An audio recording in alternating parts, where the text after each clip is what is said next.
Good morning, everybody. We're live here at Ocoee Riverside Farm. This is Dash. He's a two-toed Linnaeus sloth. And this is Baku. Baku is a three-banded armadillo. Part of the reason I think that he's really cool is he's actually kind of related to sloths.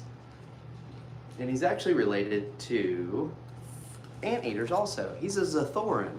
Did you know that Zathoran means hinged spine? So the armadillos, the sloths, and the anteaters all have the ability to curl themselves up into a perfect little ball. I think it's pretty cute. So Baku here loves to run around and look for bugs and insects. And did you know armadillos can actually hold their breath for 4 to 6 minutes? I mean, that kind of makes sense to me because their face is about an inch off the ground. Did you know that an armadillo could smell an ant over a foot underneath the ground? And this little guy, the sloth, they have a great sense of smell too. They have a great sense of smell because they have a horrible sight. So they have monorod chromacy. It means that the sloths basically see in black and white all the time. Or kind of like the 80s bad night vision that you would see. Morning, everybody. If you're just now joining us, this is Baku. He's a three-banded armadillo. And this is Dash. He's a two-fingered sloth. And they're actually related. They are both Zathorans. So that means hinge spine.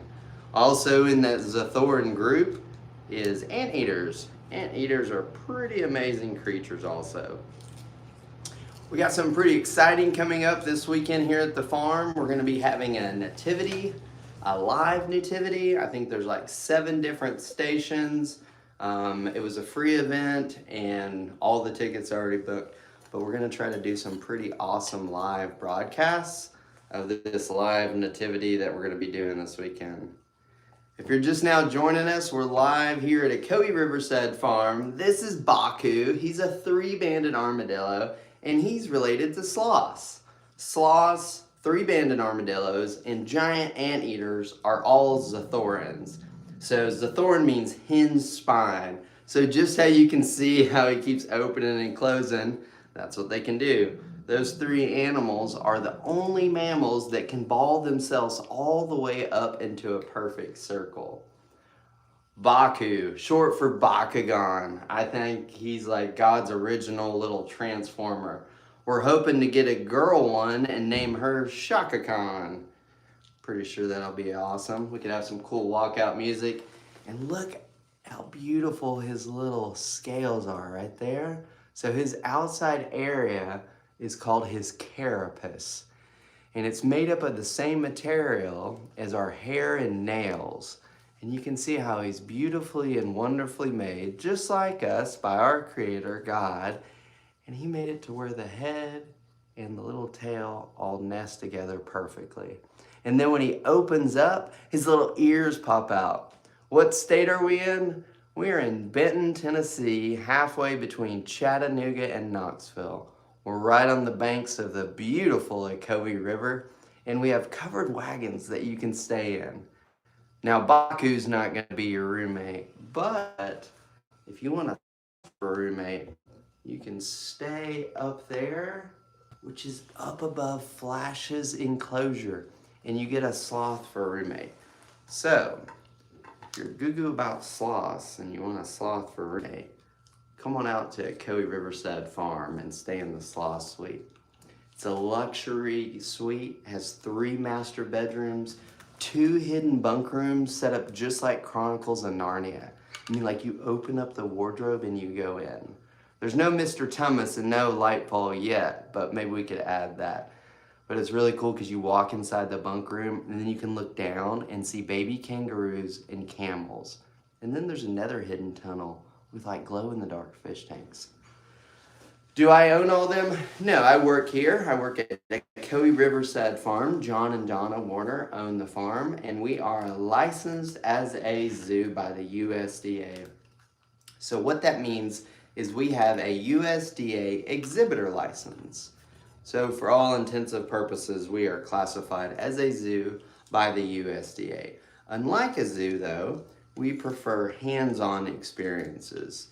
So we don't have any lions, but we do have a boo. He's a giant camel. So we have over 150 animals here at Coe Riverside Farm. So something to do for everybody. And we have Scottish miniature Highland cows. Dolly and Annie, they're all white with like a black tipped ears, nose, and feet. That's Dolly. And then Annie's the same setup, but with red, and she's really cute too.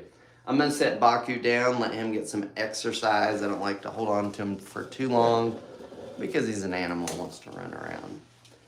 Where's everybody watching from this morning? We're live here at Coe Riverside Farm in Benton, Tennessee. And I think yesterday we had Atlanta, Austria, and Australia. You're getting filtered? What do you mean? Missouri, good morning. Iowa, how's it going? Alabama, you're basically a neighbor. You gotta come visit. Oregon, hey, how you guys doing out there with all that rain? I was watching some videos of Snoqualmie Falls. I know that's up in Washington, but it looks like Pacific Northwest is getting hammered. South Dakota, how's it going? Lafayette, do you call it Lafayette or Lafayette, Georgia? And you are really close to us. The UK, well, good morning, UK. Or I guess it's probably afternoon there. New Jersey, the Garden State. I think once you get away from the coast in New Jersey, it's really pretty. Let's see, North Carolina, cold and snowy. Where is it cold and snowy? Boston, Arizona. What you doing there, Dash? You want a little bit of... I think Dash might be snoozing again. West Virginia,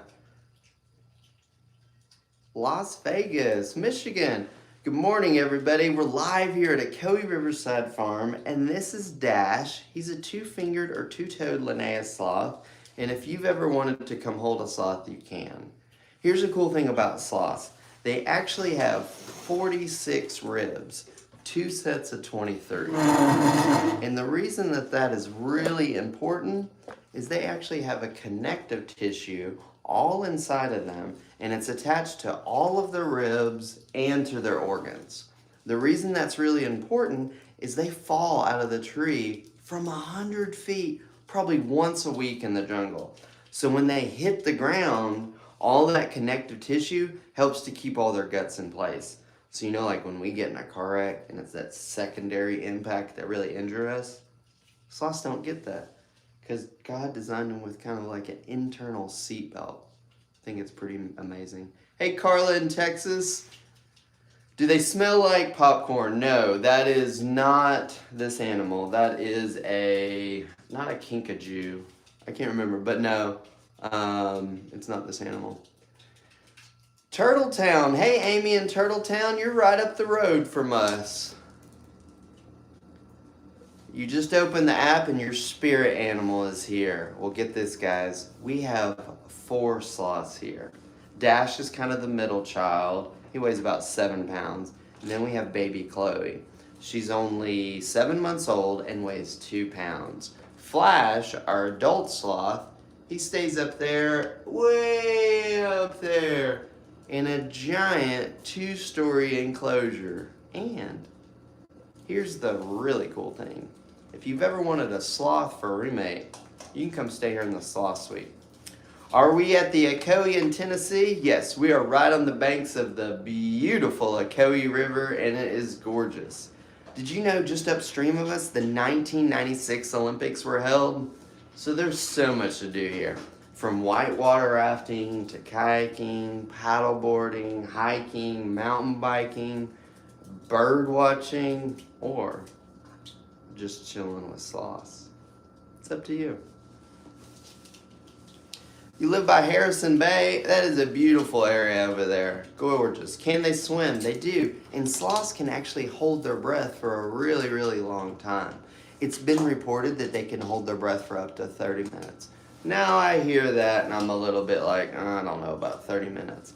But when you couple it with the fact that they can slow their metabolism all the way down to only 300 calories per day, it makes sense that they can hold their breath for a really long time. And the reason it's really important for them to be able to hold their breath is if they're diving down and they're swimming, they might need to hold their breath for a little bit. I think it's amazing how God made them.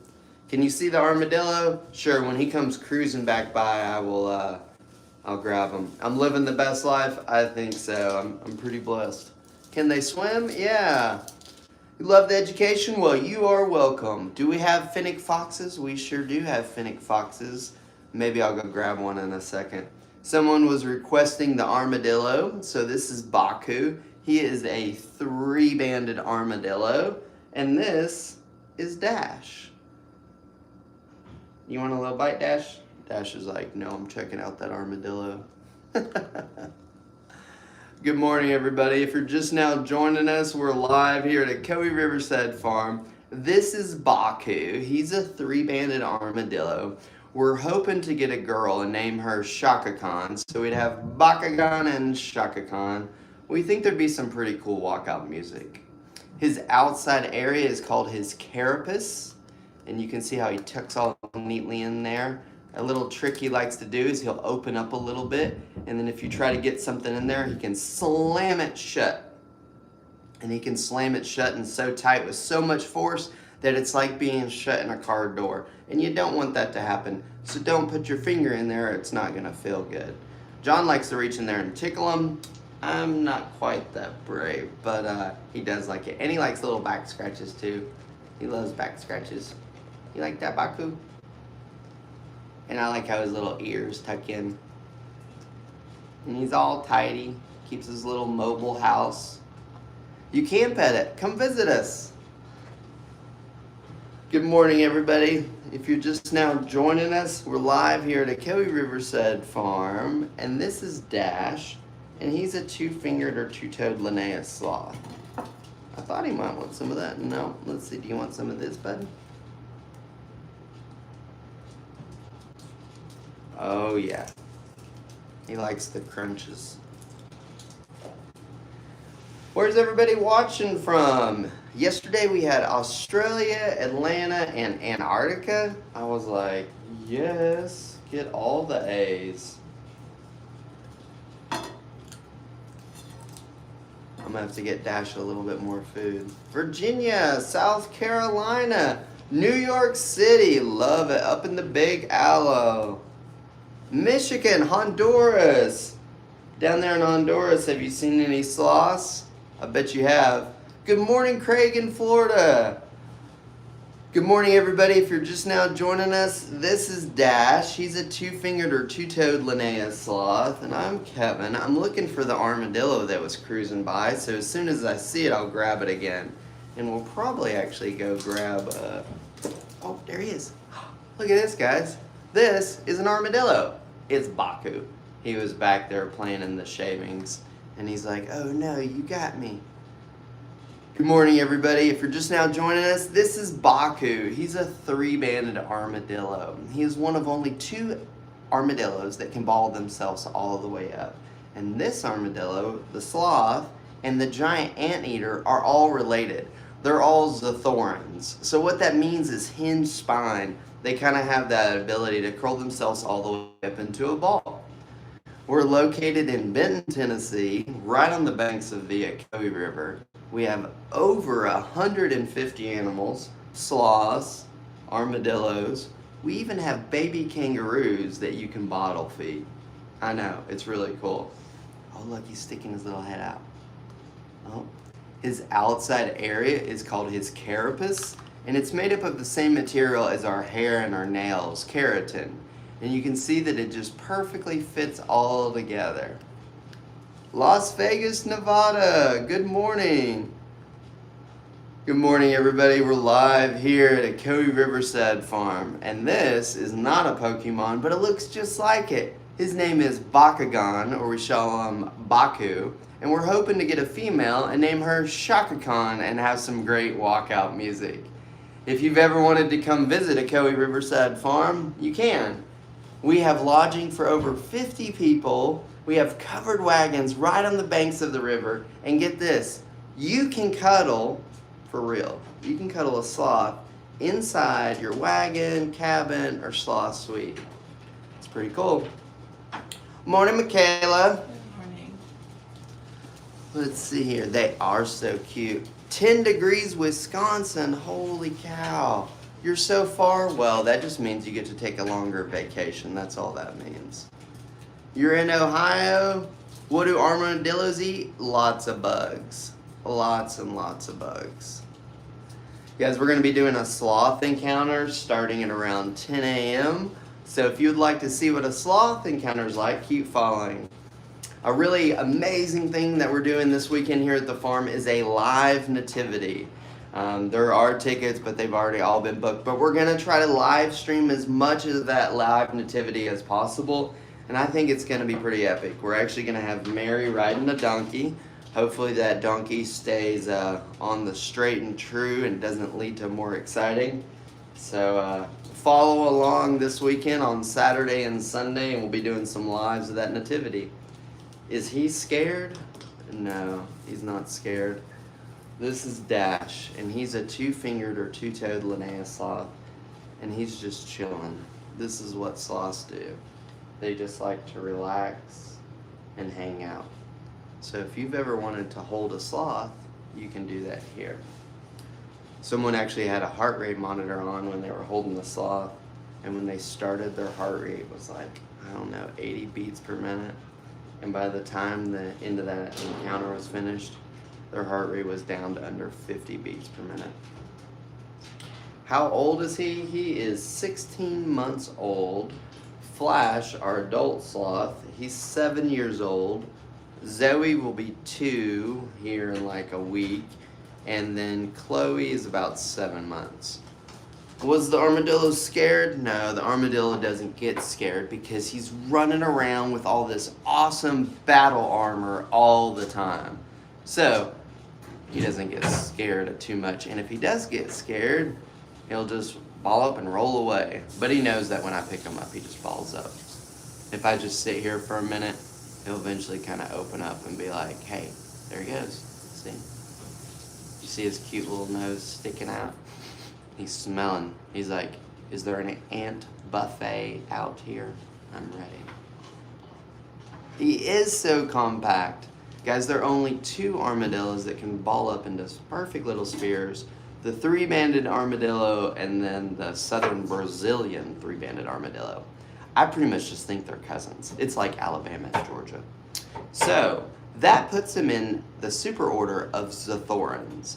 So inside that superorder of Zathorans, you have sloths and giant anteaters. So what that means is hinged spine.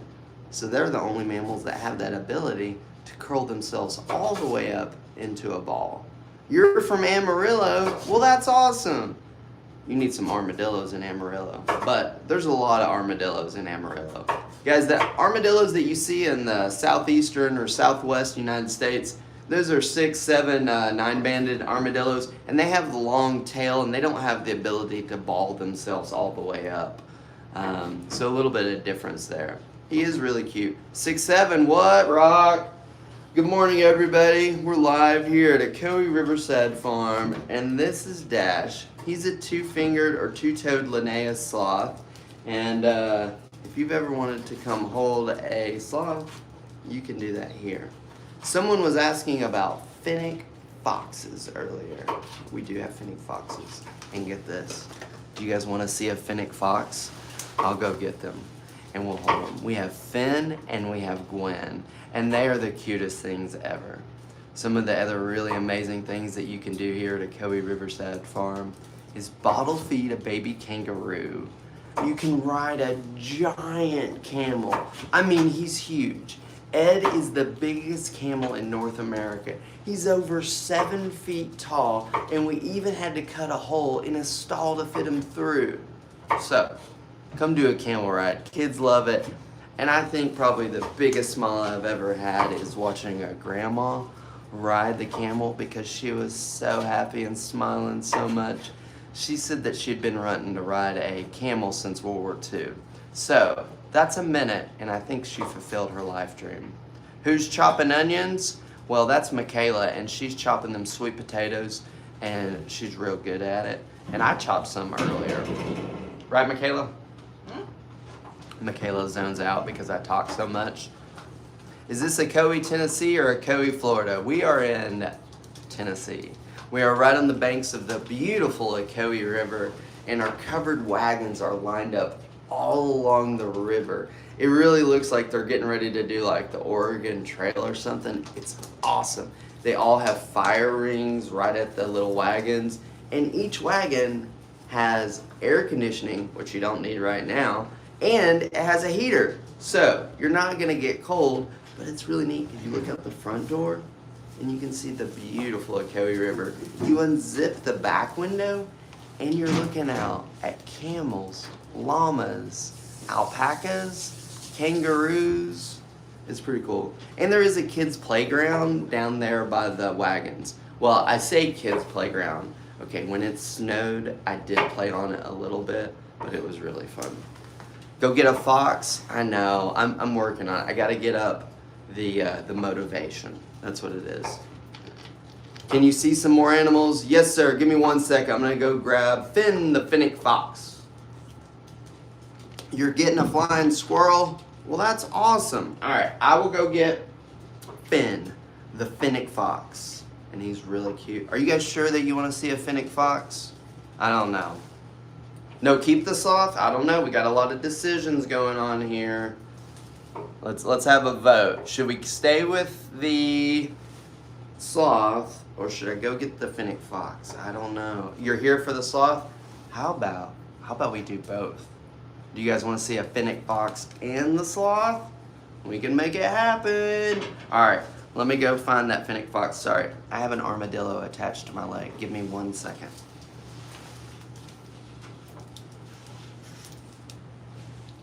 Sorry, you get to stare at the chair for 1 second.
Okay, I'm so sorry that took a little bit. I got distracted because Finn is so cute. This is Finn the Fennec fox, and he likes the most to kind of just sit there. That is his favorite. So when I pick him up and I try to hold him all the time, he's like, yo, I want to be my own person. So if you really just relax a little bit and let the animals relax with you, it tends to go a little bit better. So Fennec foxes are truly amazing. They, to cool themselves off, they will pant at over 600 breaths per minute. It's crazy. Okay, I can't do it that fast, but you're looking at like 10 breaths. Sorry, the armadillo got my, can you grab Baku? He found a good bug inside my shoe. And Michaela had to come get him off my foot. I was like, oh no. Your husband is blind. Does he need you to pay attention? I don't know what that means, Michelle, but we do try to make every accommodation for our guests when they show up. So if there's something different that we need to do, we do try to accomplish that. A lot of people ask, is this area okay for bringing in a wheelchair for encounters? The barn is concreted and this area is, so we have definitely rolled in some wheelchairs for people to do encounters with sloths. And we're totally okay with that, and sometimes we even bring the car right down to the barn because we just want to make it easiest as possible on you guys. A really amazing thing that we're going to be doing this weekend is a live nativity. Okay, Delano Baptist Church is working with us. Okay, they're doing it all. They've set it up there's going to be all these stations, and it's going to be amazing. So Mary's going to actually be riding on a donkey during the nativity. So it's going to be really cool. We are going to try to live broadcast and record this, so then that way we can help spread that good word about God. Because we believe that God made all of these animals and He made us. You're welcome to believe whatever you believe, but we believe that Christmas, the real reason for that, is celebrating the birth of Jesus Christ. That's how we believe. Good morning, everybody. We're live here at Ecoe Riverside Farm. This is Finn, the Fennec fox, and this is Dash. He's a two-fingered or two-toed Linnaeus sloth. I'm Kevin, and we're at Ecoe Riverside Farm. And you can come here and hang out with all of these amazing animals. We have over 150 animals. This is Finn, the Fennec fox, and I'm pretty sure he's about the cutest little thing ever. So his huge ears do a couple different things. Obviously, they help him to detect danger and kind of figure out what's going on out there in the world. The other thing they do is they dissipate heat. So he's going to be out in the desert in the heat, and he's out there looking around, hunting for things. And his feet are actually padded. So they're padded so he's really, really quiet. That's the reason that General Romulus had the nickname the Desert Fox, because he was so quiet and sneaky. You're in Cleveland, Tennessee, and you're going to come see us? Hannah at the bus bar told you. Well, that's awesome. So stoked you're coming to visit, and we love it when everybody comes to visit us. This last year, we had 50 states and I think 30 countries come visit us. So we're always honored and very grateful to be able to share all these amazing animals with people. I also think another really cool thing is when we do field trips here at Ecoe Riverside Farm. A lot of kids that are coming to see these animals might not normally be able to see so many different animals without traveling everywhere. And that's just not possible for most people. So we really find a lot of joy in being able to share these truly amazing creatures with everybody. Good morning, everybody. This is Finn, the Fennec fox, and this is Dash. He's a two-fingered or two-toed Linnaeus sloth. We actually have 4 sloths here at Ecoe Riverside Farm, and 3 of them you can hold. And I think Dash is about just the sweetest little thing ever. Finn is a Fennec fox, and you can actually hold him. You okay there, buddy? Where's everybody watching from this morning? I think we had Texas, Cleveland. I mean, we got people that are basically next door and then all the way across the world, so I love it. Indiana, Kansas, Ohio. Your son's name is Dash? That's awesome. Your oldest son went to a camp at the Ecoe River. Yeah, there's so many camps up here, and it is gorgeous. Guys, we are located right on the banks of the beautiful Ecoe River. Maine, New York City, Alabama. I love it. Alabama, you're really close. You got to come visit. Good morning, everybody. We're live here at Ecoe Riverside Farm. This is Dash. He's a two-fingered or two-toed Linnaeus sloth, and that's Finn. Finn's a Fennec fox. Florida, good morning, Florida. How's it going? I hope it's nice and warm down there. Hey guys, it's a little chilly up here at Ecoe Riverside Farm, but here's the really awesome thing. Sloths require their environment to be between 75 to 80 degrees. So when you come hold a sloth, you're not gonna be cold. And we just started doing encounters where you can cuddle a sloth inside your wagon or the sloth suite or the cabins. New York City in the house, what's up? I think one of the funniest commercials that I remember was when they are looking for the hot sauce and they're like, New York City, and they're trying to figure out what hot sauce it is. You guys give me 1 second. I think somebody needs a question behind us. Let me get them going.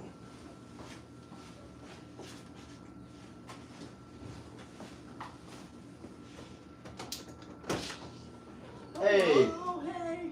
We're supposed to be out for the kangaroo feeding. Yeah, they'll come out and grab you right at the front of the barn. They'll be over there in 1 second. Thank you so Yep, much. you're welcome. They have a kangaroo bottle feeding. They're out front. Hey guys, sorry about that. People are coming to feed some baby kangaroos, so maybe we'll go catch up with them here in just a second. You want the fox? Well, here's the deal. I can't give you the fox, but you can come here and hold a fox. He doesn't really like to be held as much. He likes to sit right on your lap, just like that. So as long as you just kind of let him chill, that is his favorite thing. But when we're holding him, we want to make sure we keep a little hand on this leash because Fennec foxes are fast. I mean, really fast. They are adorable. Good morning, everybody. We're live here at a Kauai Riverside farm. I'm holding Dash. He's a two-fingered or two-toed Linnaeus sloth. And this is Finn, the Fennec fox. And we're actually probably gonna go catch up maybe with a baby kangaroo encounter here in just a minute. Yes, this is a baby sloth. Let's see if I can get this turned again. You need to get in there? No, I just was gonna see before I go in here if you need help putting anybody up. No. The first time you saw a kangaroo, you cried? Aw, that's sweet. Their fur is really, really soft. I think it's about the softest ever. When people normally think of kangaroos, they're like, oh no, they're gonna be all hard. No, their fur's really soft. Now, it's not as soft as a chinchilla, but it's definitely soft. Good morning, everybody. If you're just now joining us, we're live here at a Kauai Riverside farm. This is Finn, the Fennec fox, and this is Dash. Dash is a two-toed or two-fingered Linnaeus sloth, and if you've ever wanted to hang out with some awesome animals, you can do that. They do feel like velvet. You're right. Yep. The baby kangaroos, they are really, really soft. I think people are always surprised with how soft they are. Is this Dash? This is Dash. And we actually have 4 sloths here at a Kauai Riverside farm. Here's a cool thing about sloths, guys. They only use the bathroom every 7 to 10 days, for real. But when they use the bathroom, they lose 30% of their body weight. Could you imagine not using the bathroom for a week, and then when you use the bathroom, lose 30%? Think of it this way. If you weighed 200 pounds, your bathroom break being 60 pounds. Yeah, we're gonna need some new plumbing. So that's what's happening with the sloths. So what they do is they go to their tree and they're like looking around, they're like, I gotta use the bathroom, right? And then, so they grab the tree and they go all the way down to the bottom. So then they get their booty right on the jungle floor. So they're doing their business. We videoed Flash doing it. I felt a little weird videoing it, but we did it. So when they use the bathroom on that pile, the sloth moth is living in that pile of excrement. Then the sloth moth climbs up onto their fur, they do their business, then the sloth climbs back up the tree. The whole time the sloth moth is hanging out in its fur, you know, building its house, doing whatever it's doing, going to Home Depot, making little sloth moth houses. In the jungle, this sloth is gonna have between 100 to 200 bugs living all over it, in the tree, in the jungle, covered in algae and bacteria. And then they groom themselves. So when they're grooming themselves, they're getting a little bit of bacteria on their hands and a little bit of protein. And then they ingest that. And that's actually how they process their food.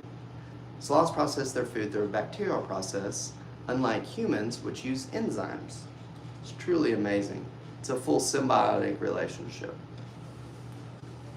Good morning, everybody. We're live here at a Kauai Riverside farm. This is Dash. I'm Kevin. That's Finn the Fennec fox. And I'm pretty sure he's listening very well. Finn, are you listening? He said he has his ears open. Good morning, everybody. We're live here at a Kauai Riverside farm. This is Finn the Fennec fox. This is Dash, and I'm Kevin. What do they all eat? So the sloth eats a little bit of zucchini, squash, and sweet potato. Some rice, and Finn the Fennec fox is a little bit of a scavenger. Good morning, Annie. How are you? Your oldest son? Oh, went to the... You want a sloth? Well, we don't sell sloths. And also, sloths should not be for personal pets, or at least that's what we think, because a lot of times what happens is people run out to the jungle and then they remove animals from the jungle to become pets.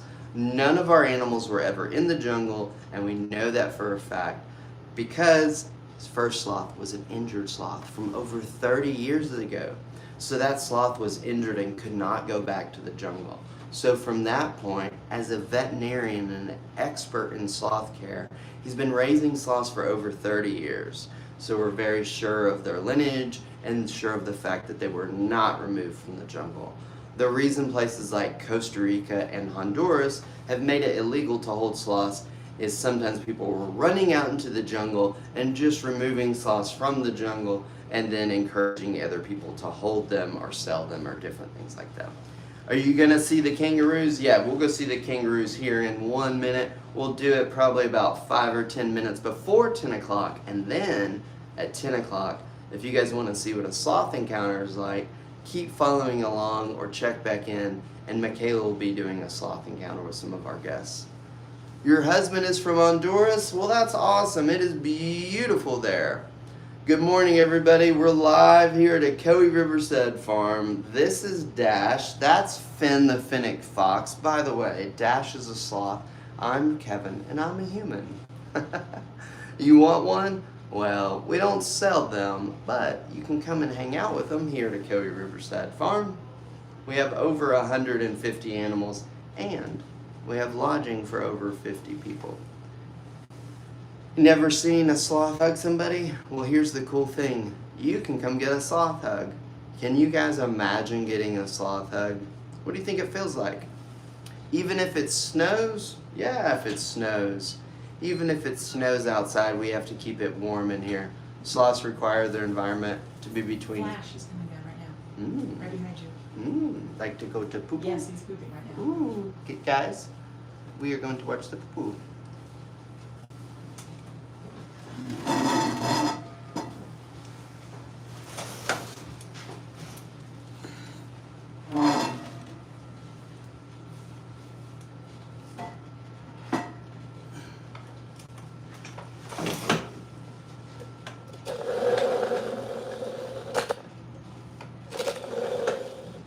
Alright, we lucked out big time. That's Flash using the bathroom right there. That's hilarious. So, like we were just talking about, this is exactly what sloths do. They come down and they use the bathroom. Look at that. Way to go, Flash. Sorry that we're disturbing you in your private moment right now, but I know, I feel a little bit bad. You guys think we should give them some privacy? But I mean, this is what sloths do, literally.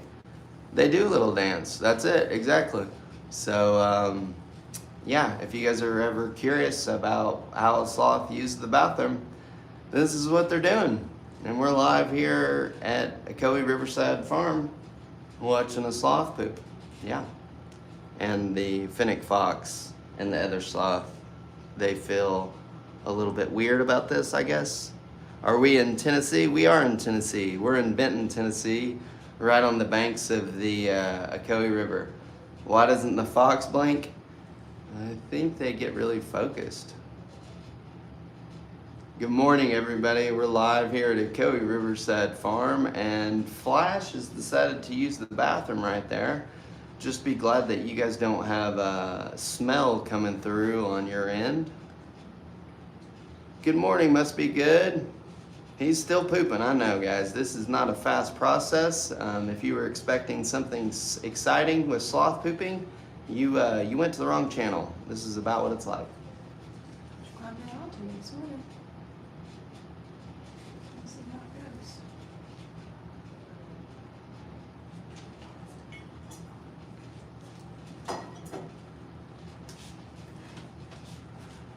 He just gets all slobbery at about 10 o'clock. Every time that he eats, which is right at 10, he gets all drooly.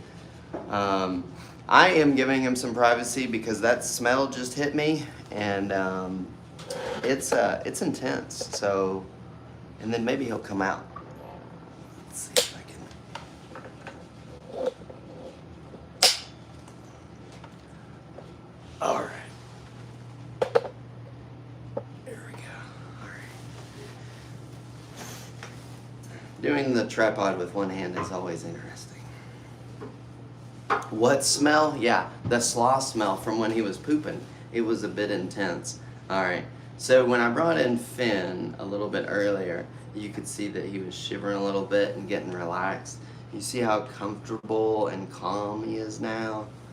He's just hanging out. Okay?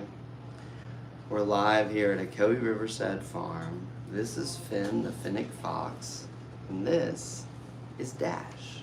Dash is a two-fingered or two-toed Linnaeus sloth. And here at Akoe Riverside Farm, we have 4 sloths. 3 of them you can hold, Dash, Flash, and Zoe. Now, Flash, did he go? Oh, there he goes. He's going back up. Flash, you gonna come in here and hang out with me, bro? Hey, Flash. You gonna come out here, buddy? Guys, that was pretty awesome that we were able to hang out with Flash and at the same time while we're holding some other sloths and Fennec foxes. He is huge. Guys, you can come here to Akoe Riverside Farm and hang out with all of these amazing animals. We have over 150 animals: sloths, kangaroos, llamas, Scottish Highland cows, and get this, guys, we even have spider monkeys. That's right, we have spider monkeys. Joy and Georgie. They're working on building the monkey house right now. It's gonna begin, I think, in the next 3 weeks or so. And you're gonna be able to come hang out with spider monkeys. Where are we located? We are in Benton, Tennessee, halfway between Chattanooga and Knoxville. Somebody was asking if we have gift certificates. We do. Just go to our website at AkoeRiversideFarm.com, click on Farm Shop, and then you can grab a gift certificate. It's pretty awesome. Spider monkeys are the best. I totally agree. Lester, Alabama, good morning. You're basically our neighbor, koala bear. Nope, this is a sloth, a two-fingered or two-toed Linnaeus sloth. It's not a three-fingered. The biggest difference is it's missing one finger, but just up on the front. On the back, regardless if it's a 2 or a 3-fingered, they have the same number of digits. What's Flash doing up there? Flash, you gonna come on out, bro? You gonna come eat some good stuff with us? Look, guys, he's thinking about it. Oh yeah, Flash. I think he just did like a 5-12 move right there if we got any rock climbers watching. Oh yeah, Flash, come on, buddy. Guys, I'm really envious with how smooth the sloths climb, because when I rock climb, it probably looks like a granddaddy longlegs having a seizure.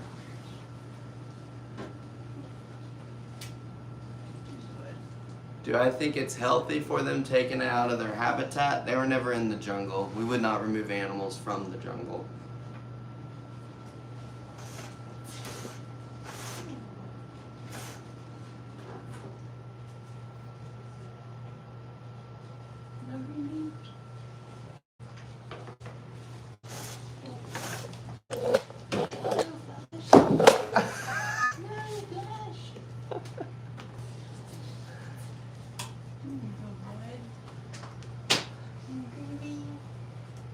It is a musical chairs here sometimes as we shuffle the animals. Let's see, did I miss any questions? How many animals do we have? Great question. So, we have over 150 animals, and here's Flash.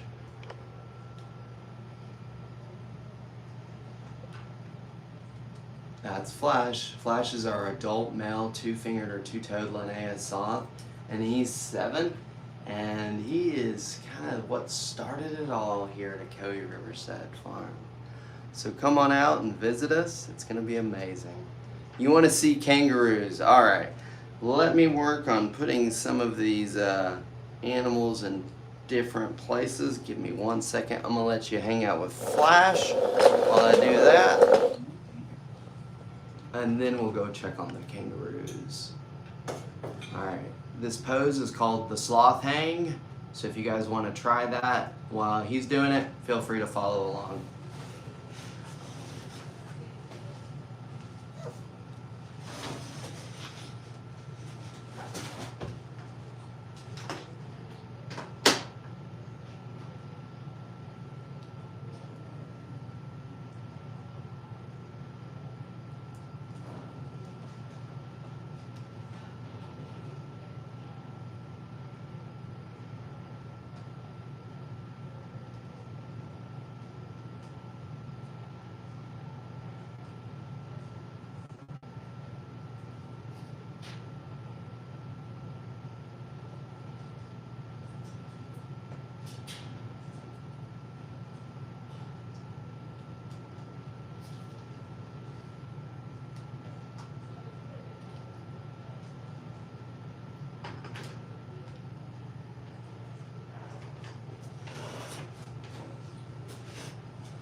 Are you guys all practicing the sloth position? This is Finn. I'm gonna go put him up, and then we're gonna check on some more animals. So keep following along, and we'll go find some animals here in a minute. Thank you so much, everybody, for following along and for all the gifts and the shares and the likes. We'll be back in 1 second, all right?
Alright, y'all, they're still doing some kangaroo stuff, so I guess we'll hang out with Chloe for just a second. Is that cool? Does she need to be fed at all? She does, yeah. Okay.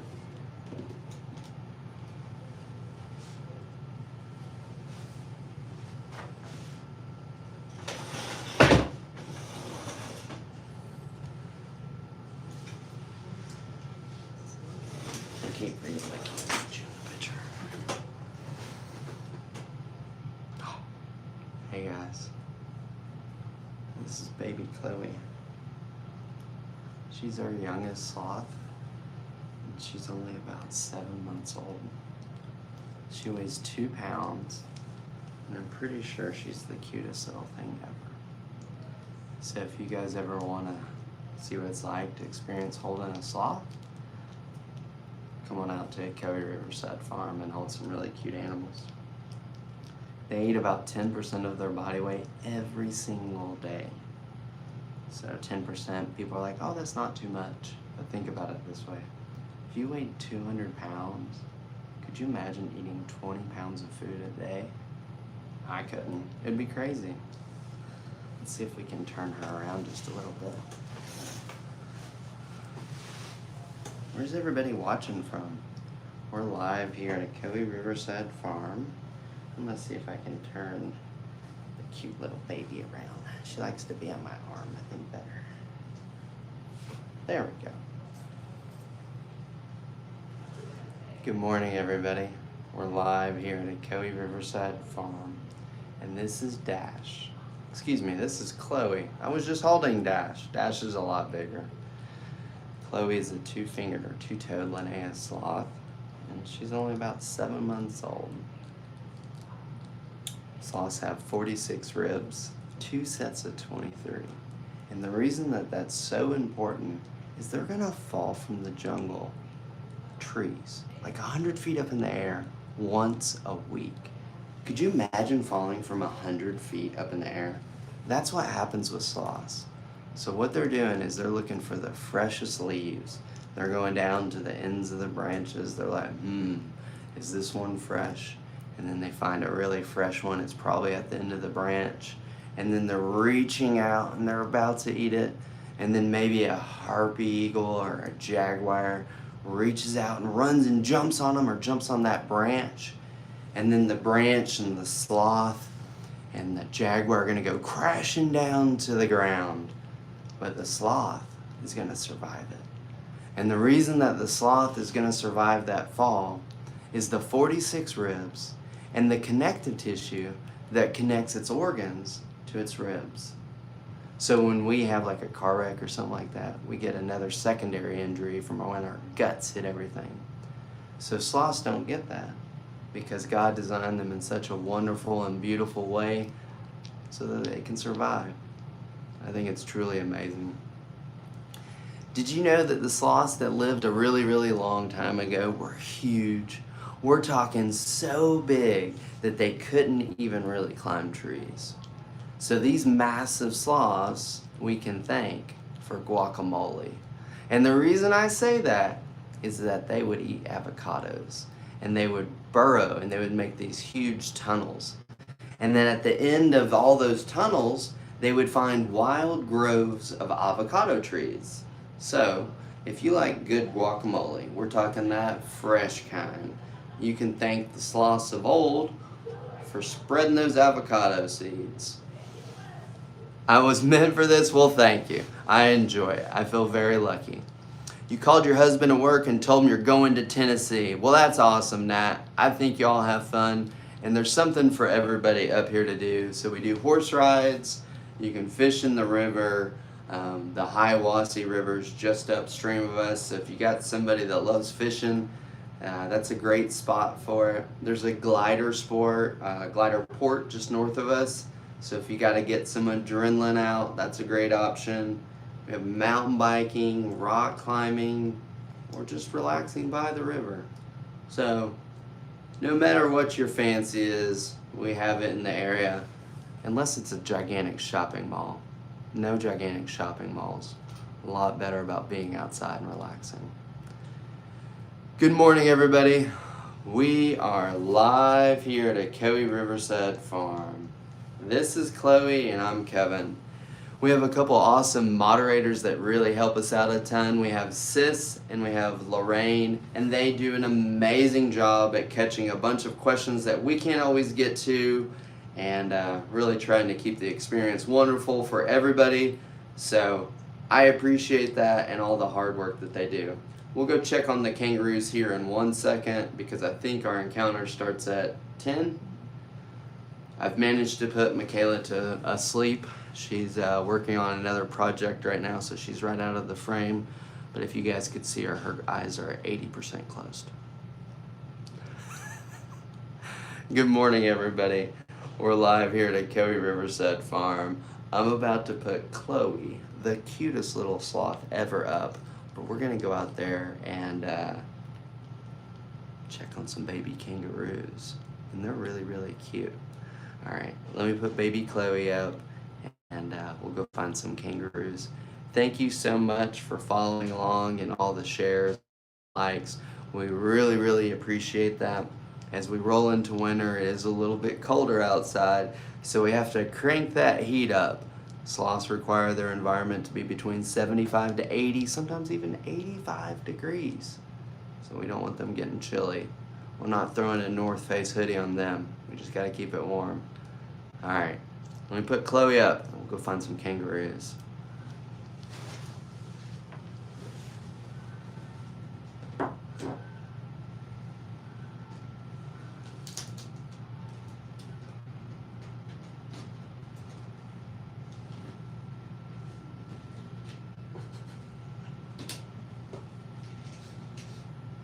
Little jiu-jitsu master.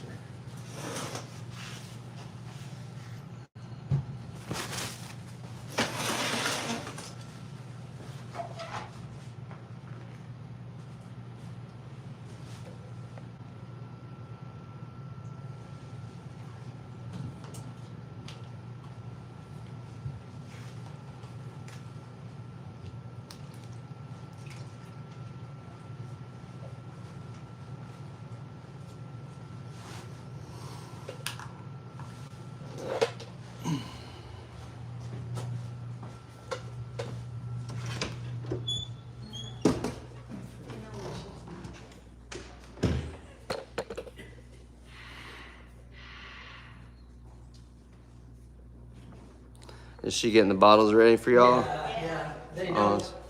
They know she's doing it. Oh yeah. Anytime they hear a door open, they're like, "Do you have it? Do you have it?" Where y'all from?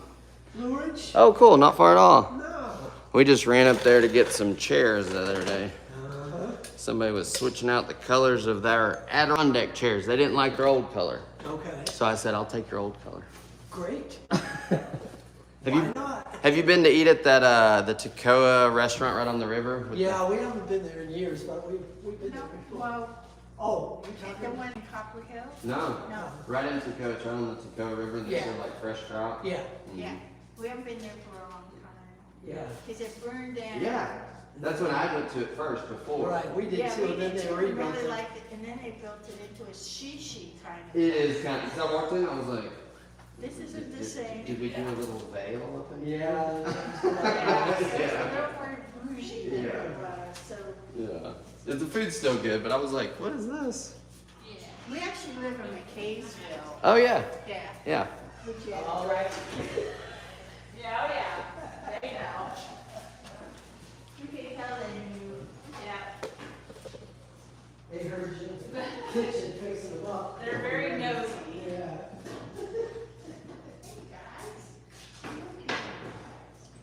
Well, I'll set you guys up in the chair, whichever chair you guys want, it's up to you. They know what the chair means, it's why I call it the chair cheer. They know. So the best thing is, when you start with whichever kangaroo you start bottling, stick with that one because it, the amount. Right. And then also, when you first start it, you want to hold the bottle up like this. And see how his neck is stretched out? Yeah. You want to hold it kind of up higher. Okay. A lot of people drop the bottle down, and you want to keep it up a little bit higher for them. And you got to put it kind of in their face so they see it. So with him, yeah, there you go. So, all right, there we go. Oops. Yeah, there you go.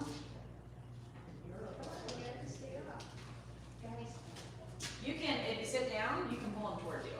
Just hold it up. Yeah, bring them to you. Oh, what did you do, guys? Oh, they feel a lot better than Wally did. Oops, a little higher. Yeah, and she'll lean on you like that, that's normal. Good morning. Are you here for the 10 o'clock? Yeah. Okay, I'll let her know that you're here. Okay.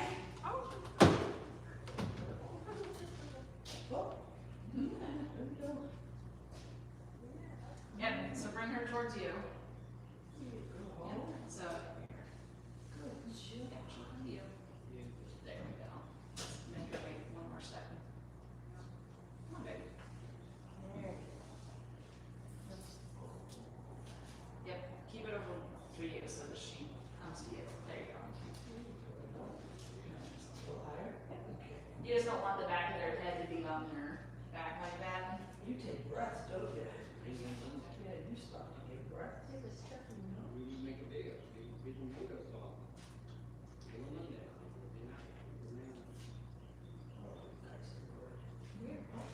Oh, and if you have a phone handy, I can take pictures. Okay, I'll hold this while you grab a phone. Yeah. Oh, almost dropped you down there. Try this goat. There you go. Yeah, bring her to you. There you go.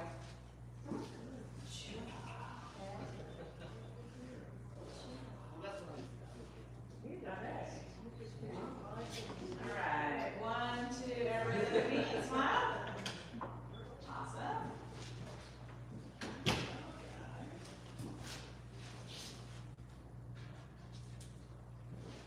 So how many times do you feed them a day? The bigger ones are weaned now down to 1 bottle a day, and the younger 2 are 2 bottles a day. The older ones nutritionally don't need bottles right now. Remember, you can pull her towards you. Yep. And we use the bottles as socialization with people. So nutritionally, they don't need to be doing this right now. But in theory, even as adults, 2 or 3 years in, you could still continue a bottle as long as you did 1 a day. This guy's got his little paws crossed. Oh.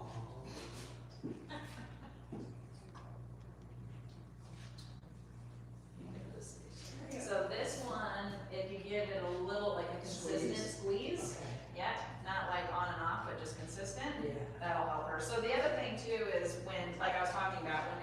attached to the pouch, Yeah. is the mom is pumping the milk to them. So as they come out of the pouch, exactly, their suckle is not very strong when they come out sometimes because they've never really needed to. Yeah. Now, some of them can just suck it right down and no big deal. Yeah, exactly. And then some of them, like little Phoebe here, you gotta squeeze the bottle just a little bit, otherwise they just kind of hold on to the nipple and that's about it. He's about done. That's what. Yeah.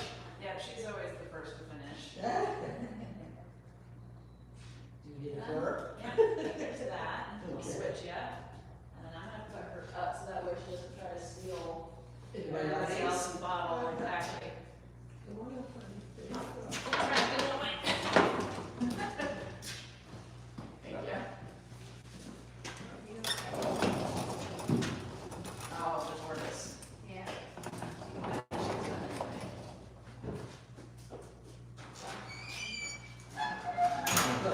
I was like, you're gonna be good, you can stay out, but you're not. Could you tell Michaela that there's some coffee here, Yes. please? What's Franklin doing in here? He's looking for love. He's living his best life.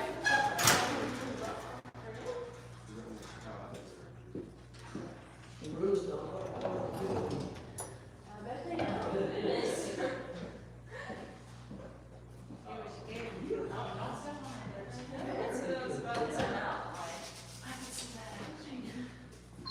Franklin, you're kind of a bulldozer. Was he missing a spot? Yeah, Spike's in there. It's just, we didn't have a consistent way to keep them out there, now that we're remodeling the petting zoo. Yeah. This is what we did with them Are last they year. going in the old Kangaroo stall? That would be your first one. Or Uh, at least Franklin, since he's so busy. yeah. She's So here's the food to take those. Yeah, absolutely. Almost done.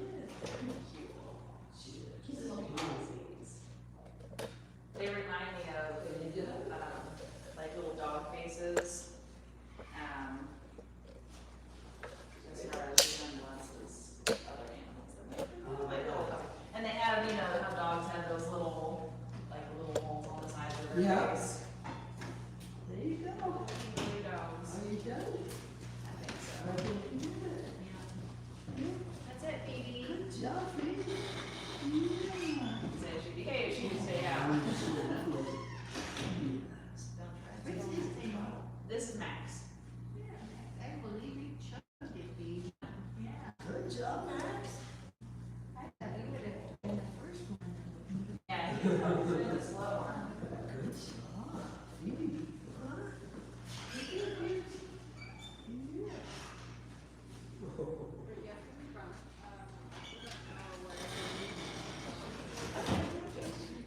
Oh, too close. Yeah.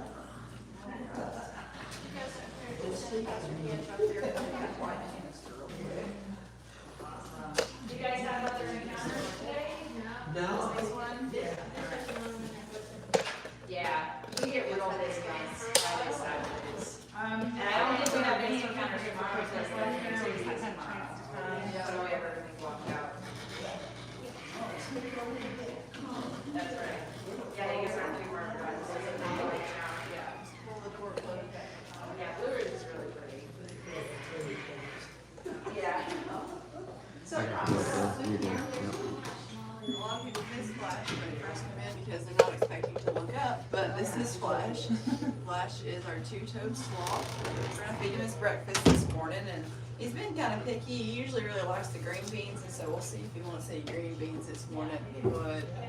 But the thing that you gotta keep in mind with sloths is that their eyesight's really poor, so he can't tell the difference between this and your finger, and so when you do give him a bite of food, if he takes a hold of the end of it, you just let it go. You don't have to feed it into his mouth or anything, because he won't be able to tell where the green bean ends and where your finger actually starts. But you can also pet him real nice and slow down the middle of his back. Just always talk to him right before you do, because they can be startled. And he's good for it for the most part, but if you notice that he's starting to kind of scrunch up and go up closer to the branch, just give him a little bit of a break, because Flash isn't an ambassador sloth. like our other 3 sloths are. So he wasn't raised in the same way. He was still born and raised in captivity around a lot of people, but never really had hands-on contact before he came to us. And so when he first came to us back in early 2022, he was not comfortable with being around people whatsoever. He would stay up at the very top of his 20-foot enclosure and would not consider coming down if there was somebody in there. How to get up there? So he lives back in the enclosure just behind that door, and he hooks onto the door frame and then comes out onto that branch by himself every morning. How old is he? 7 years old. Mm. How long do they live generally? So it varies quite a bit from in the captivity and in the wild. It's kind of like house cats and feral cats. You know, house cats are going to live a lot longer than feral cats will. So the 2 oldest sloths that we know of that were in captivity lived to be 54 and 52 years old. Now that's nowhere near what they would get in the wild. In the wild, they would live roughly 10 to 15 years, just because there's so many things that try to eat sloths, and other injuries and things like that will happen, as well as just elements. And they've got to find all of their food and everything. And they eat 95% leaf material in the wild, but they can't just eat any of the leaves that are in those trees. They have to eat the fresh little baby leaves that are just starting to grow, and those will be out on the very end of the branches. And the end of the branches get a lot thinner and sometimes break under the sloth's weight, so they do experience a lot of falls in the wild as well. Is he bowling at the back? He does that, yes, he does that every morning, and it's because he's holding out for his fruits, his bananas and apples and things like that. But we try to see if he wants anything else before we offer him the good stuff, and that's why he starts to salivate, because he's smelling all this other stuff, and he's like, I just want to hold out so that I can get the good stuff. Let's turn this light on. So. Yeah, you guys are welcome. Do I have to talk to him? Yeah, you just let him know that you're right there before you just reach in and What's his name? Flash, yeah. Appropriate. Hey, bud.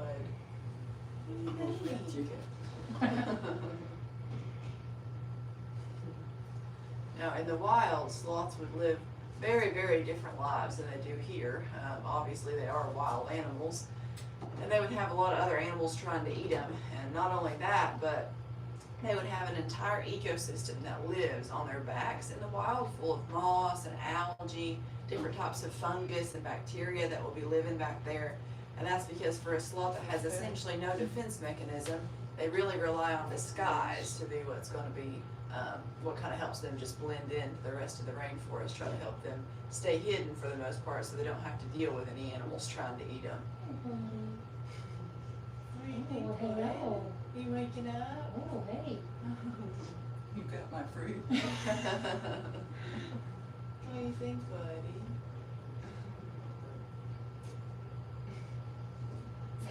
His hair feels like Shooter's hair. I've got a blue healer. His hair is like horse. Yeah. And in the wild, in captivity like this, it's actually really soft comparative to what it would be in the wild. It'd be really coarse, really bristly like that, because of that ecosystem that will start to grow back there. And like I said, it's really imperative for those sloths to have that on their back so that they can stay camouflaged into the rest of the trees. And they rely on that to take care of them. Yeah, any of that you can offer to them. Carrots are sweet. Sleepy guy. You're a sleepy guy. He's like fruit. It's sweet carrot. No, he got some drool. He gets so drooly sometimes it'll run all the way down his face. Who knew? But you can see when he's hanging fully extended out like that, how long the front arms are compared to the back legs. And so if you were to stumble across the skeleton of a skull or of a sloth in the wild, and not know what animal it was, and you just saw how long the arms are and those claws that are on the end, and then if you actually look at their skull, how many teeth they have and how sharp those teeth actually are, you'd be thinking that they were definitely top of the food chain or some kind of animal that's eating a lot of other animals, when in reality it's the other way. Yeah. And so those sharp teeth are kind of misleading to what they actually are. It kind of makes you second guess some of the dinosaurs if they were actually as ferocious as what their skeletons make them out to be, or after you add, you know, skin and fur and everything, if they were actually just cute little cuddly things, because their skeleton and their skull is really really impressive, and their skull looks more like a, Camera's open, you can just take. looks more like a saber-toothed Oh, tiger yeah, than that's- anything else. It's crazy. So that's a full-grown sloth, and you see how long that those canines will get. And it's actually a self-sharpening mechanism to where every time they close their mouth, the top teeth fit just in front of the bottom teeth, where they sharpen each other every time they close their mouth. And then their skeleton, this is the skeleton of a three-toed sloth, but roughly it's about the same, how long the arms are, how many ribs they've got. The three-toed sloths just have a little bit of a longer neck and a little bit of a tail. The two-toed sloths don't. But where the two-toeds lack that vertebrae in their cervical spine, they make up for it in their lumbar spine, and so they have the ability to have their hips facing one way and twist their entire upper body all the way backwards 180 degrees to look behind them. And then the three-toed sloths can do that with their head. Not all the way around like an owl can, but just to the backside like that. So there's little differences like that between the two and three-toed sloths. You really only see two-toed sloths in captivity like this though, because three-toed sloths are really, really sensitive, and they can really only eat the leaves of the sarcopia trees, and those don't grow in North America. Here, obviously, Flash eats things like sweet potatoes and squash and zucchini and carrots and corn and different things like that, none of which they're going to be exposed to in the wild. And the three-toed sloths really can't handle that like the twos. Was he born in captivity? Yes, Oh, all of the okay. sloths that we have here were born and raised in captivity. None of them have been taken from the rainforest. Okay. The original ones that started the breeding program for the guy that we got our 3 ambassador sloths from were failed rehabilitation attempts. Injured sloths that could not be returned back into the rainforest. A lot of times electrocution is a common thing with them because they'll be trying to pass a roadway using a telephone line. And as soon as they touch 2 circuits and it completes that, they'll be shocked, and that can cause some really deep tissue injuries, and sometimes have to lead to amputation. And a 3-legged sloth is not going to live for very long in the wild, and so sloths that had to be kept in captivity is what eventually started his program. So Well, he's just chilling. that's what they're best at. That was me. Yeah. We could all take a few pointers from it for sure. You like head scratches? You like head scratches? Waking up, bud? You can tell their eyes are foggy. Yeah, and you can look, if you see real close, their little pupils, they're just tiny little pinpoint dots basically, and they're like that all the time in the daylight. They have what's called bright blindness, and it's almost the equivalent of like when you first wake up in the morning and you flick your light on and you really can't see anything for the first couple seconds. That's what it's like for them all day long, and so they really can't see well at all. On top of that, they have a condition that's called rod monochromacy. That means they only have rod cells in their eyes and no cone cells. We have both. Unless you're colorblind, then you lack a certain amount of the cone cells, but they don't have, so they are completely colorblind. They only see in black and white, and what they do see is basically just shapes and shadows. So when he hears me, he knows who I am because he hears my voice, and their hearing is really good, but just looking at me, he couldn't tell who I was, you know, the difference between me or any one of you guys. So it is really poor. It gets a little bit better in the nighttime, and that's when they'll choose to move around a lot more because they're a lot more sturdy about which branches they can grasp a hold of. Because in the daytime, if they're startled by something and they're trying to get away and they're scurrying, they grab a hold of what they think looks like the next branch. In reality, it could be their own arm, and then they'll let go of the leg and they'll fall. So falling for the sloths in the wild happens fairly often. I was getting ready to ask Yeah. if they ever fall. Yes, about once a week on average, actually. So it's a common occurrence for them.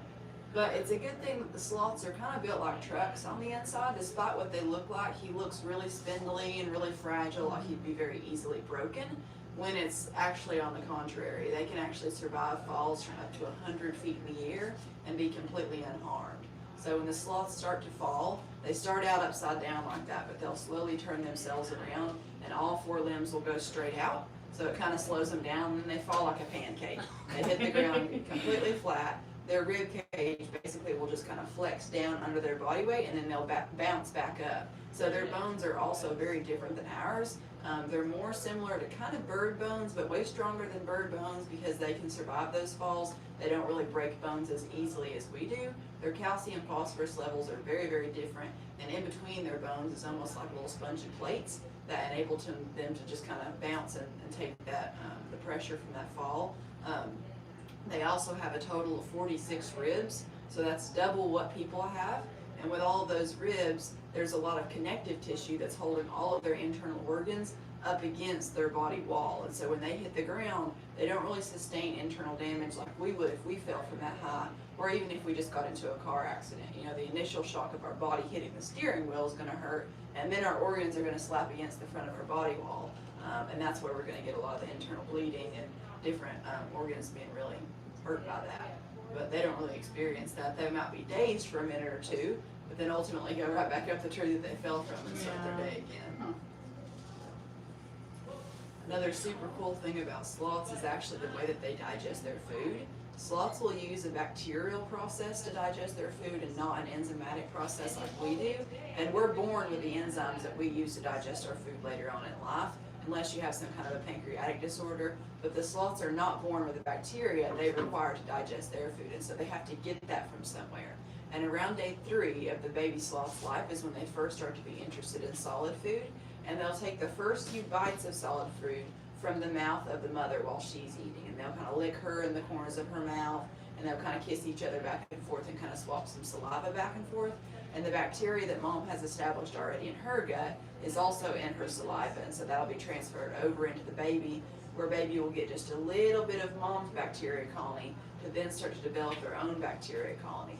And in captivity, they keep that bacteria in their systems the rest of their lives because we always keep them warm, and bacteria needs a warm environment to be able to thrive in. And sloths cannot maintain their own body temperature, so they stay about as warm as their environment does. So in the wild, temperatures are always fluctuating, and the first time that it gets cold outside and the bacteria that they got from their mother's saliva is wiped out from their gut, then how are they going to digest their food? And so they have a very specific symbiotic relationship with the specific type of moth called the sloth moth that only lives on the back of a wild sloth and nowhere else in the entire world.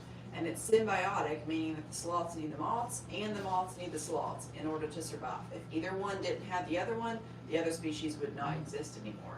And so it's really cool to me to see how intricate it is, because those moths produce the same bacteria the sloths need to digest their food. And so if they get cold, their bacteria is wiped out. They rely on those moths that are living on their backs and feeding off of that ecosystem to give them more of that bacteria. A lot of times they'll eat some of those moths as they're climbing around on them, and they'll scratch themselves and then lick their claws a lot. They stick their claws in their mouth, and that's how they get that bacteria. So it's really important for the wild sloths to have those on their back. And that's actually the reason why when the sloths go to the bathroom, they have to go all the way down to the base of the tree. They hold on to the trunk of the tree, and they'll go to the bathroom on the ground. And that's about the only thing that a sloth will do relatively quickly, because that's when they're most exposed to any other animal that's just going for a leisurely stroll. So they have to do that though, because when they do, those sloth moths will crawl down off of them, lay their eggs in the dung pile, and then crawl back up. And a week later, the sloth always goes back to the same spot to go to the bathroom every time, because in that spot are last week's eggs that were laid that are now this week's larvae. And last week's larvae have developed into this week's moths that will crawl back up onto them at the same time that more eggs are being laid. And so it's just a complete life cycle that happens on the back of them and in their dung pile. That's important because they need those. Yeah. Hey, Flash.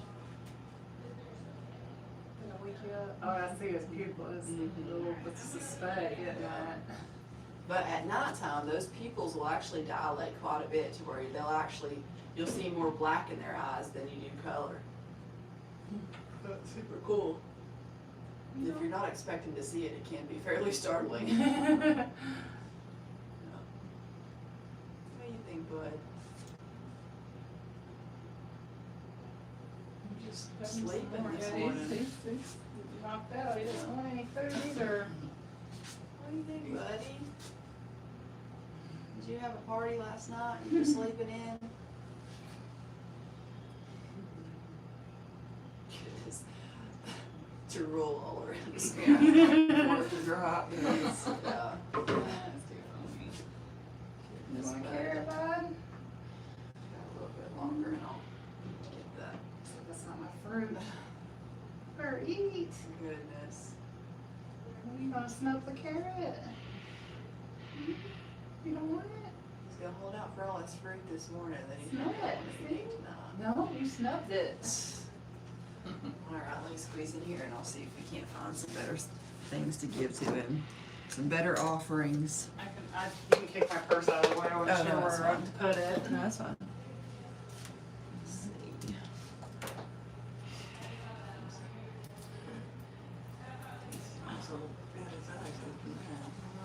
Because he probably knows. Mama's got the good He stuff. knows in the fridge what's going on. Alright, Flash.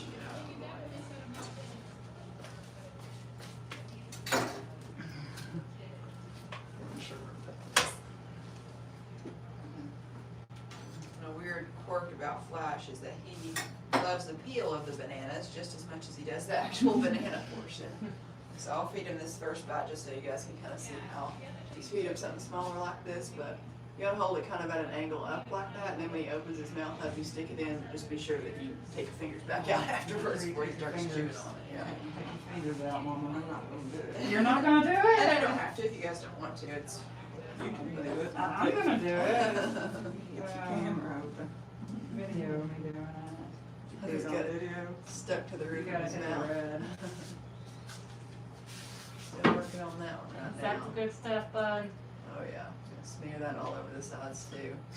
They're messy eaters for sure. What do you think, bud? Still waking up? Figuring out how to work your mouth? Alright, just drop half of that out the side, that's fine. Goodness, buddy. Yeah. There we go. Here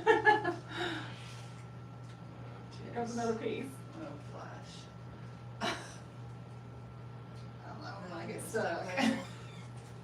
You would. You just smear that all over yourself. I'm feed him a slice. I'm gonna feed him a slice. This right here. He's still chomping on that one. He's Still spitting half of it out. He's still working on that one right now. Well, he's mad. Do they prefer the fruits because of the sugars or? Yes. Yeah, now the fruit sliver of their diet is relatively small, and so if he's not interested in any of the other breakfast this morning, then he doesn't get any fruits tonight, he only gets the veggies, and so he has no choice They but have to no eat that, choice yeah. but to eat. And in the evenings, he just gets his food in his dish, and so he comes and goes and takes little bites as he wants to, and so he knows that that's the only offering. What y'all feed him is just vegetables and fruit. Those are the things, this is like the non-leafy green veggies that we give, but in the evening times, they also get leafy green veggies, so Okay. things like spinach and kale and romaine lettuce and things like that, they'll get a lot of as well.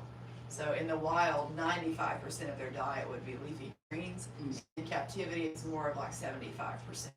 You got banana stuck in your teeth? He's I think that licking his yesterday, fingers. yeah, yesterday he was chewing on a piece of sweet potato, and I think that he got a little bit of it caught in the back of his mouth, and he's having a hard time getting that de-wedged from the little spikes back there. Because you see on the sides how sharp those canines are. In the back, all of their molars are all pointed as well. I'm ready for Ready him. for Ready it? for it, bud? Can you have it? Yeah, So just do it up like this and then let it go? yeah, he'll open up and just go. I'm sorry, bud, I'm so sorry. He's a I good got boy. scared there for a second. There we go. There we go. Is that good stuff? Oh, that's some apples here. Mm-hmm. Been a while since you've I tried got green apple. she's moving. Yeah, you can. Let's- Okay. I got banana on my hand now.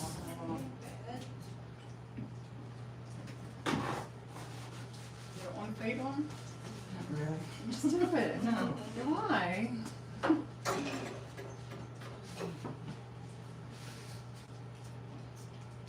So how'd you guys hear about us? I just did a search and this is the closest place to us. Yeah. And it's just about an hour Yeah. from where we're at. And it's really just slow going traffic, so it takes us so long to get Yeah. here. You take the back roads? Yeah. Yeah. Or Or later. Larry. Yeah. It's a lot prettier to go that way. So a lot of people are curious about how the sloths are able to spend their entire lives upside down in that position, sleep, eat, spend their whole time upside down like that. Because for us, that would be really difficult to do, you know, squeezing down onto a branch, holding all of our body weight from that. I couldn't sleep or I'd fall asleep, you know, that'd be something that you wouldn't be able to do because the way that our hands are set up. But the sloth's claws work opposite to our hands, whereas for us, open-handed is our relaxed state, and I can do this all day long and never get tired. But to make a fist and squeeze down or hang from something like that, that's a stressful state. My muscles have to do energy to be able to do that. But for the sloth, their claws are opposite. So clamp down around the branch is their relaxed state. And to let go of that branch and then reach for the next one, that's what's more strenuous to do. So he would have to think, I want to let go with all 4 of my claws at the same time to actually fall, you know.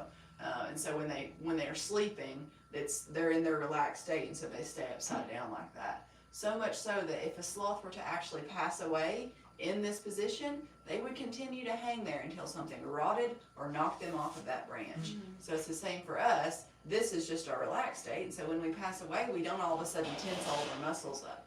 So it's the same thing for them. They would just have to open up their claws to let go. You got another itch in there, bud? And those claws do continuously grow throughout their lifetime as well. They just naturally will wear down over time. You got sweet potato stuck in your teeth. And Flash is considered a 2-toed sloth, although it really makes more sense to call them 2-fingered sloths, because if you look close on the back feet, he does have 3. Yeah, I was gonna ask about that. Yeah. I noticed that. All sloths will have 3 claws on the back, So and it's it just the matters what's front on the feet where front. they differ, yeah. So I guess whoever decided to call them 2- and 3-toed sloths thought that all 4 limbs were legs, or that the front were legs and the back were arms. I don't know, but it does make more sense to call them 2- and 3-fingered sloths, because that's where the difference lies. What do you think, bud? And they do sleep like that a lot of times throughout the With day. their head up like that. Yeah, that's a comfortable position that they like to get into a lot of times while they're sleeping. They can be fully extended down too. And a lot of times he'll find a little branch that's in his enclosure that he'll set his back end on, and that way he doesn't really have to clamp down the whole time. He'll kind of just rest like that. And he's also got a hammock that's up in the very top of his enclosure too that he likes to sit in sometimes. And you'll see on the sides, he's still got his little claws sticking out over the sides that he'll hold on with. But it took a long time to get Flash to where he's at the point now where he comes down and will bring himself out here onto this branch and genuinely want to come out here and have his breakfast and spend time with us. Because like I said, when we first got him, he would stay up at the very top of his 20-foot enclosure and would not come down if someone was in there, because he came from a facility that was more so like a zoo, whereas he had plexiglass on one side of his enclosure and people would come by to see him but never interacted with him or anything. And his keeper would go in there and put food in his dish and then come back out. They never really had one-on-one interactions. So when he came here, and John, the owner, would spend extended periods of time just sitting in the floor of his enclosure in a lawn chair, have banana in hand, apple in hand, trying to see if he'd want to come down. He thought he was a weirdo for a pretty long time, and he never would really come down. It took about 2 years before he considered to start coming down, and John could hold a bowl of some fruit or some high-value treats up real high to him. Flash would come down, take a few bites out of it, and then go back up. But it was progress, and slowly they made more progress every day, to the point where then John could just hold up, one piece of food and he'd take it out of John's hand. But it took a long time to go from eating out of John's hand to even considering eating out of the bowl of somebody that he didn't know or wasn't familiar with. Do it like chopsticks, Do what? pick up food.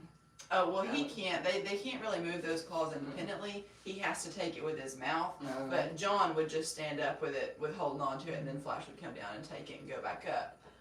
So trust is a very slow thing to build with a sloth, especially a sloth that has not been around a whole lot of people beforehand. Now Flash he's probably close to 3 or 4 generations removed from the rainforest, whereas the other 3 sloths that we have are at least 6 generations removed from the rainforest. And so I don't like to use the word domesticated, because they are not domesticated animals. Our dogs are, and that's been hundreds of generations removed, thousands of generations removed. And so these guys are not to that point yet, but our ambassadors are much closer to that than what Flash is. And so it took a long time to Piece of apple. get Or him feed it. comfortable with it, yeah. Yeah, feed it. Just Got some of these. hold on to your purse. What do you think, Blood? Some Can green you apple reach to it? smell? I'm too short. Blood. Is she too Smell short? that? And he'll be able to smell it, even So if if he he gets can't it from mouth, let it see. go. Yeah. There you go. I should have a Go picture ahead. of it, making sure you, You sure I wasn't gonna get eaten making alive? sure you weren't gonna get your fingers bit off. Well, the thing with it is that there's a lot of people that will ask too, and we're on live streams and things. It's like, do they bite? Will they bite me? And we always tell people that, of course, they can bite. They have teeth. They have the ability to do that. That's how they eat. But they only use their teeth to eat their food. The sloths that we have are comfortable with being around us. The ones that we do hold, the ambassador sloths, genuinely enjoy that interaction and will actively seek it out. If I walk into any one of the ambassador sloths enclosures and they realize that I'm standing there, they come over, climb over, and try to climb onto me. Even if I'm not in there trying to pick them up, if I'm just trying to clean up their enclosure, they're trying to climb to you the whole time because they would rather be in somebody's lap than in the enclosure by themselves. And that's been a very slow conditioned process to get them to that point. And when the sloths are babies, they kind of go through a mouthy phase, kind of like the puppies do, where they want to explore everything with their mouths. And Dash still does that occasionally. He's starting to grow out of it because he is a year old now. But occasionally still, the movement is what they pick up on. The way that their eyes work with that rod monochromacy. They're completely colorblind. They really can't tell what things are. But the movement is what they pick up on because they have a lot more rod cells in their eyes than we do. And rod cells is what picks up the movement. And so a little bit of movement out of the corner of a sloth's eye, they're going to look and turn and react to that because it could be dangerous for a sloth that's in the wild. But for here, they're still geared towards any movement that they see. They want to look at and make sure that it's not something that's going to be dangerous for them.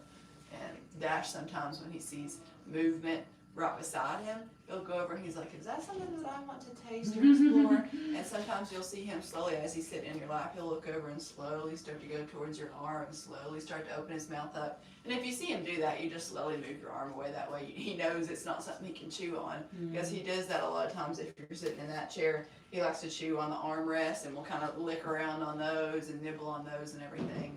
And so he's slowly starting to grow out of that though. And then Chloe is our youngest sloth that we have. She's 7 months old.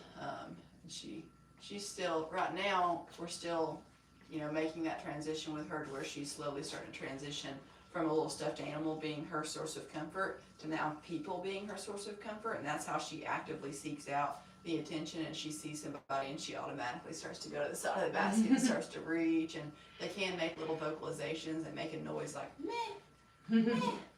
And that's how she calls for us. I guess I didn't think they make noise. They make Yeah. noise. Okay. Slowly. Slowly. Yeah. Well, it's about time for us to swap over to the VIP portion, so I'm gonna step in here and grab Dash real quick and I'll be right back out. I'll let you hold it first. Huh? Why are you scared? Put my purse over here, I guess. I didn't know where to put mine. There's So I put it up here. Hook over here. Oh, I didn't even see the hooks. Hang on, over there too. I'll take it with my phone. Alright. I'm not gonna switch between. Oh my goodness. So this is Dash. Dash is 16 months old now. His birthday was August 5th. And so when we're interacting with a sloth and when they're holding them like this, the first thing that you have to keep in mind is their eye movement or their way that their eyes are set up. And so all of our movements have to be real nice and slow and relaxed. And they feed off of people's energy just like dogs and cats do. And so as long as we move real nice and slow and we move like a sloth, they do too. You can always tell the younger ones that get more active and are super excited and move around a lot more. He starts to move around a lot more and then it can be kind of hard to hold on to him. Hair on you or something. But when we're petting, we just use an open hand real nice and slow down his back. They're not like dogs or cats. They don't like to feel fingertips. They don't really like the scritches. You can feel them kind of pull away from you when you start to do that. So you'll feel it if you forget. And they also don't like their hair to be moved up the opposite way. Yes, and he likes to sit down low in people's laps. So if you sit with your legs together, you can set him into your lap. Some people forget and they have their legs open a little bit. And so it's good to have one hand kind of underneath his booty just to support him, because he will go right between your legs. He doesn't feel the need to hold on very strong because he knows that you've got him. And then another thing is that their legs are super sensitive. They are an animal that in the wild would be upside down. The first thing that a jaguar would grab a hold of would be a leg. And he's never been exposed to anything like that, but it's still hardwired into them to be a little bit more cautious about those things. And so we try to avoid grabbing at the legs or anything like that. So whoever wants to hold first can have a Do seat. it first so and, you can get it out of the yeah. way. Or you can Oh, you're pull it coming over down. to the side or whatever you want. Have mercy. There we go. All right. Get out of this. So he's gonna hold on to you just like this. He'll wrap his back legs around your waist, and then with his front legs, he'll kind of go up I underneath gotta your sit up armpit. straight so he can get his arms around me. You don't have to. You can lean back and he'll be able to, because his arms aren't very long. So there we go. Just put one hand kind of underneath his booty, and he'll lay just on your chest, just like that. Just go down, don't go up the other way. Looking for some food? Is what you're looking for? Oh, he's moving.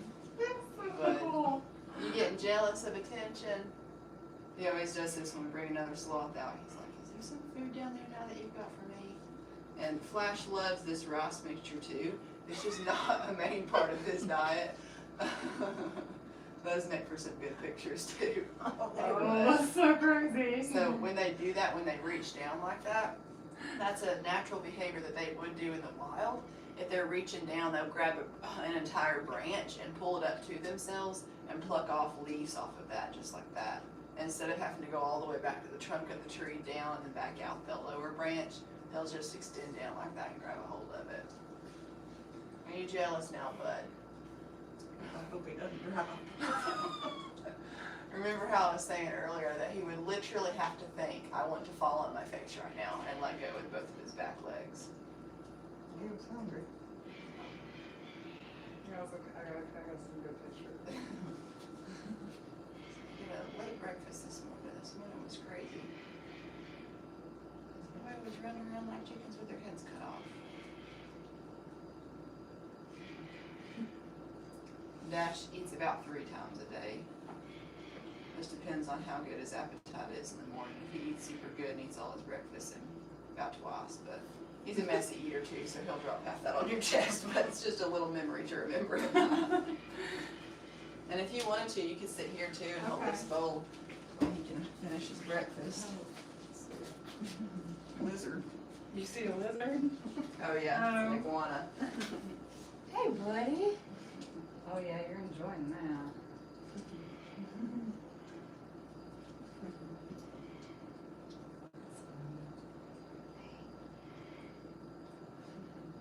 You still chewing? Finish that piece up. And Dash will fall asleep in people's laps just like that. As long as they're nice and relaxed and comfortable with him, he'll fall right asleep in people's laps. I got some. Yeah. Yeah, he's a messy eater. He's doing pretty good right now. He usually drops it everywhere. Okay, good. You guys have any other encounters scheduled for the day? No, just this. Lunch. Lunch. Lunch for us. You guys have any plans where you're gonna go to? You got any recommendations? Well, right around here, I would say that the Blue Hole Barbecue is a no-go. This is probably like the worst place around here. It looks the best because you pass it right on 64, and everybody's like, oh, barbecue. It's not really that good. You go the opposite way, down towards the Ocoee, the actual lake down there. It's called the Ocoee Dam Deli and Diner, and it's really good. It's got like home cooking and, She's not into that. No. What about that? Two Brothers. That's pretty good too, yeah. Two Brothers Pizza. Yeah, it's a smaller restaurant once you get inside, but their pizza's really good. Everything I've had there has been good. Is he done eating? Yeah, he might just take a few little bites like that and be done. Your turn. You got 30 minutes. Or, Well, we've got 30 minutes total. Okay. So usually we do like 15 and That's 15, or fine. we can do 20 and 10, whatever you want to do. That's fine. We only swap the once, and so when we do swap, then you'll be holding the rest of the time. And this one's name is Dash. Yeah. So we have 4 sloths total, Flash, Dash, Zoe, and Chloe. And so Chloe is the youngest one, she's only 7 months old. And then Dash, he just turned a year old August 5th. What you looking for?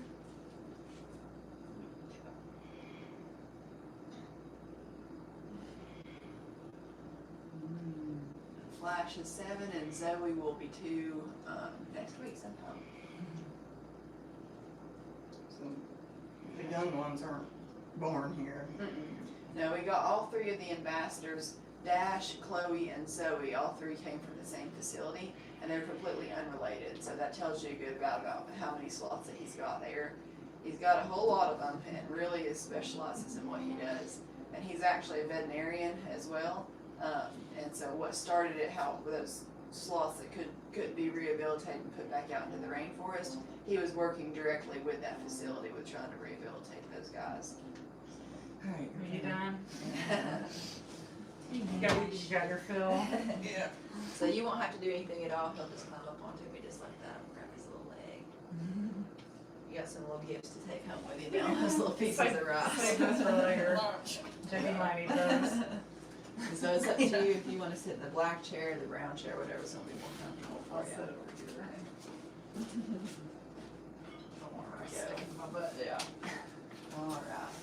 So he's just gonna open up his back legs and wrap around your waist and just put one hand underneath his booty. His arms up underneath you.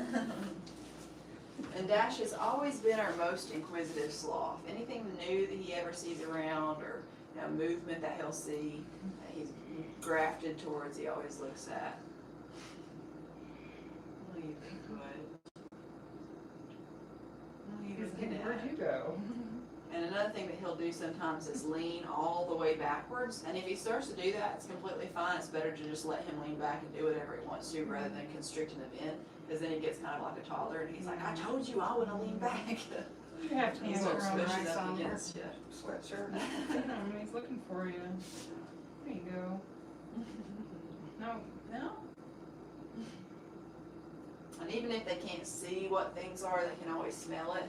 So even like with Flash, sometimes he can be completely facing upwards, and I'll hold a piece of banana directly behind his head where he can't even see it at all. And then he'll know, his nose will start going, he'll turn around, he knows before long it's right behind him. That's why we send out those emails and everything about not wearing heavy perfumes or colognes and things, because they really pick up on that a lot stronger than we do. And I can always tell that if somebody walks by me and I can already smell their perfume or cologne, it's not going to be a very cuddly encounter, because the entire time he's going to be leaned out backwards looking at me like, all right, when's this over? Do I stink or something? Is that where you're going to go? And sometimes he just gets explorative like that. He just likes to look around. Sometimes he'll see those hooks on the walls and grab onto those and pull himself around. And like I said, he's always been our most inquisitive sloth, so a lot of times when I do his encounters, I'll even sit over here out of the way, because if I'm up moving around and doing other things that he sees, he'll lean backwards and is more tempted to look back like that just to see what's going on back there. But never like to miss out on anything. Severe case